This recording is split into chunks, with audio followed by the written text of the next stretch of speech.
In this tutorial, we discuss the process behind the National Student Clearinghouse's Postsecondary Data Partnership. The process to create the Postsecondary Data Partnership reporting can be explained in 3 steps. First, the data are submitted by your institution to the National Student Clearinghouse. Second, the Clearinghouse conducts data checks, then processes these data. And third, reporting becomes available. Let's explore each step in more detail. The first step in the PDP process is data submission. In addition to the enrollment and degree files already submitted by your institution to the Clearinghouse, your institution must submit cohort and course data. The cohort data file contains information for students enrolled during the submission term. For example, these data include the student's name, date of birth, the year they completed high school, their high school GPA, and an indicator of first-generation student status. The second file is course data, which contains course information for all students taking courses during the submission term. For example, these data include whether the student completed a developmental math or English course, the student's semester or session GPA, and their overall GPA. In addition, your institution can upload an optional file which contains financial aid data for students enrolled during the cohort year.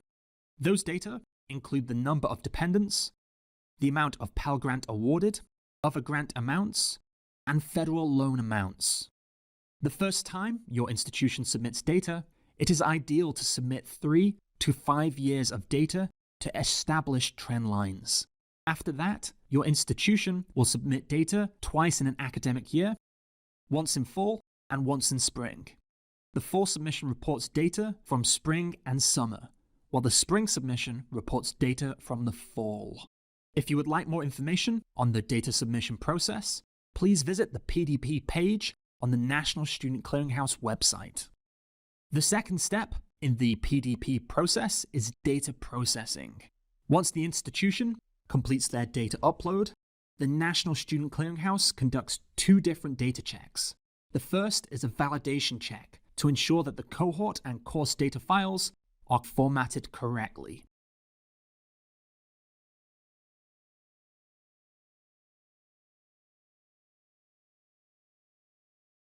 Once data files pass the validation check, they undergo data quality checks to ensure that data are not duplicated and are consistent with historical data.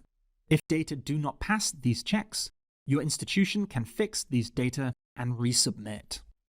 Once the cohort and course data files pass validation and quality data checks, it is matched and merged with enrollment and degree data to create the complete PDP dataset.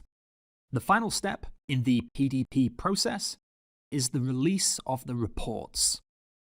After data are processed, outcomes metrics are calculated, institutional level reports are produced, and the PDP dashboards are made available.